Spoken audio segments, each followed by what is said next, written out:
মহোদয় আপুনি ইয়ালৈকে আহিছে ধন্যবাদ। আপুনি এটা ইণ্টাৰেকশ্যনতো আহিছে সেইটোৰ কাৰণে ধন্যবাদ। কিন্তু যেতিয়া ইণ্টাৰেকশ্যনত আহিছে আপুনি ষ্টাৰ্টিং থ্ৰেটনিং দি নকৰিব, কাৰণ আমাৰ ল'ৰা ইয়াতে এটাও ভয় পোৱা ল'ৰা নহয়। ঠিক আছে, বিজেপি চৰকাৰৰ টাইমত যেতিয়া আমি অৰ্গেনাইজেশ্যন কৰি আছোঁ, ডেইলি আমাৰ ল'ৰা জেল গৈ আছে, ডেইলি আমাৰ ল'ৰা মাৰ খাই আছে। তো ভয় যদি থাকিলে আমি ঘৰত থাকিব। তো থ্ৰেটনিং নকৰিব। কথাখিনি যোনখিনি কৈছে আপোনাৰ ভাল লাগিছে, কিন্তু থ্ৰেটনিংটো আমাক দি লাভ নাই। এতিয়া টেকনিকেল কথা, আপুনি কেছটো ৰেজিষ্টাৰ কৰিছে, হয় হয় হয়, কেছটো ৰেজিষ্টাৰ কৰিছে। এটেম্পটো মাৰ্ডাৰটো ছেকশ্যন লাগিবই, হয় হয় নে? এটেম্পটো মাৰ্ডাৰ লগাৰ পাছত আপোনালোকে থানাৰ পৰা বেইল দিব পাৰে। আপুনি এতিয়া লিগেল কথাখিনি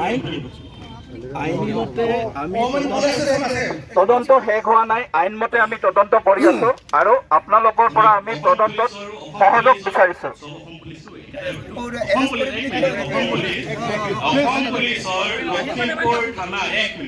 লখিমপুৰ থানা আমাৰ ল'ৰা এজনে এটা টুইটৰ কাৰণে আপোনালোক লখিমপুৰ গৈ ল'ৰা ঘৰৰ পৰা টানি চুচৰা ইয়ালৈকে আনিব পাৰে?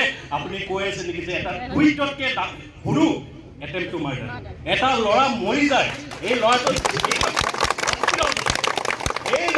ওপৰত আক্ৰমণ কৰা মানুহৰ ওপৰত একো একশ্যন আপোনালোকৰ অসম পুলিচে লোৱা নাই। আৰু একে অসম পুলিচে আমাৰ কংগ্ৰেছৰ ল'ৰা এজনে এটা সাধাৰণ টুইট, এটা ফেচবুকত এটা টুইটৰ কাৰণে আপোনালোকে ঘৰৰ পৰা উঠাই চুচুৰাই আনিব পাৰে, কিন্তু ইয়াতে এটেক কৰা ল'ৰা কেইজনক আপোনালোকে এৰেষ্ট কৰিব। সেইটো পলিটিকেল আপুনি ভাবিবনে নাভাবিব? আপুনি কওক। নহয়, আমি যিসকল FIR নেমেকুচ আছিল সকলোকে আমি এৰেষ্ট কৰিছো আৰু তদন্ত প্ৰক্ৰিয়া চলি আছে, তদন্ত শেষ হোৱা নাই। আমি কথা দিছো আপোনালোকৰ যদি তদন্তত আপোনালোকৰ যদি দেখিছে যে ছেটিছফাই হোৱা নাই, মই আপোনাক ক'লোৱেই দেখোন আমাৰ এডমিনিষ্ট্ৰেশ্যন আছে, ডিষ্ট্ৰিক্ট কমিশ্যনাৰ আছে, মোৰ DIG আছে, IGP আছে, গতিকে আপোনালোকে সেই ক্ষেত্ৰতো কৰিব পাৰিব। কিন্তু আমিতো তদন্ত আৰম্ভ কৰিলোঁ, এৰেষ্ট কৰিলোঁ, এতিয়া আপোনালোকৰ পৰা আপুনি সহযোগ কৰিব লাগিব যাতে আমি কৰিব পাৰোঁ। আমি যাব আইনমতে আমি আপোনালোকক কৈছোঁ তদন্ত প্ৰক্ৰিয়া আগবঢ়াই লৈ যাম আৰু আইনমতে তদন্ত হ'ব আৰু আপোনালোকৰ পৰা আমি সহযোগ বিচাৰিছোঁ। আজিও ইয়াত আপোনালোকৰ এই আৰক্ষী বিষয়া এজনে আমাৰ যেতিয়া মহিলা আৰক্ষীয়ে বুকুত বুকুৱাইছে তেতিয়া কৈছে বাইদেউ ঠেলা হেঁচা হ'ল, কিন্তু ইয়াত মহিলা আৰক্ষী আছে, মহিলা আৰক্ষী আছে। এইটো লাইনলৈকে বস্তু আমাৰ সতীৰ্থ সমাজৰ আচৰণত মই আছে, আমি আমাৰ অধিকাৰৰ কাৰণে মাত মাতিছো। এইজন মহিলা আৰক্ষী নহয়, আপোনালোকৰ সন্মুখত আছে, মই দেখুৱাই দিছো, এইজন মহিলা আৰক্ষী নহয়। আপুনি মহিলা, মই মহিলা। আপুনি মই 5 মান্থ প্ৰেগনেন্ট হৈ পেলাই ইয়াত ভিৰৰ মাজত সোমাই আছো, গম পাইছে নে নাই? মোৰ কাৰণে কিমান আপুনি প্ৰেগনেন্ট হৈ ভিৰৰ মাজত সোমাই আছে, আমি সৰু ছোৱালীৰ মা নহয়, আপুনি সৰু ছোৱালীৰ মা। এনেকে আমাক আমি আমাৰ সতীৰ্থ বিচনাত মহিলা হিচাপে আমাক এনেকে ইমান নকৰিব। মহিলা হিচাপে হেংগলটো সদায় ভৰাই নাথাকে নাই, সেইটো নহয়।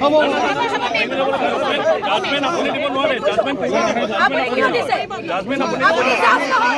মই কি হয় মই আপুনি আমাৰ পৰা আৰক্ষী কেইজনক কি কৰে? মই দেখুৱাই দিছো এজন আৰক্ষী কথা নাই, আপোনাৰ পিছফালে ৰৈ থকা ভুকুৱাই আপোনালোকে মহিলাক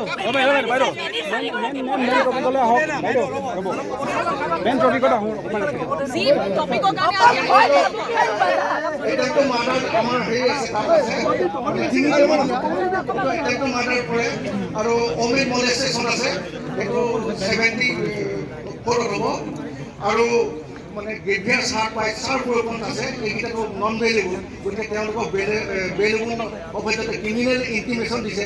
ক্ৰিমিনেল ইণ্টিমেশ্যন আমি তাত এজাহাৰত লিখাই নাই, এইকেইটা হেৰি এনেই অৰ্থহীনভাৱে তেওঁলোকে ছেকশ্যনকেইটা লগাই আমাক তাৰমানে তেওঁলোকক যিটো পানিছমেণ্ট দিব লাগে সেই পানিছমেণ্টটো দিব পৰা ব্যৱস্থা নকৰি পিনি তেওঁলোকক বেইলটো হেৰি কৰিছে। গতিকে আমি আমাৰ যিকেইটা ছেকশ্যন আছে, এটেম্প টু মাৰ্ডাৰ আৰু গ্ৰেভিয়াৰ চাৰ পাই চাইল্ড ৱেপন্স এণ্ড ওমেন মলেষ্টেশ্যন, এইকেইটাত এড কৰি পিনি তেওঁলোকক পানিছমেণ্ট দিবৰ কাৰণে আমি অনুমোদন কৰিছোঁ। আপোনালোকৰ যি অভিযোগ আপোনালোকৰ যি আছে মই কৈছোঁ তদন্ত আইনমতে হ'ব, আপোনালোকেও আইন জানে, সকলোখিনিয়ে জনা বুজা ব্যক্তি।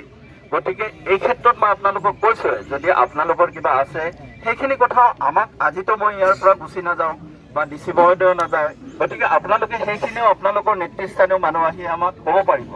মই এতিয়া অনুৰোধ কৰিম, আপোনালোকৰ যি আছে সেইখিনি আমাক দি দিয়ক আৰু এই প্ৰগ্ৰামটো আপোনালোকে ইমানতে সমাপ্ত কৰক।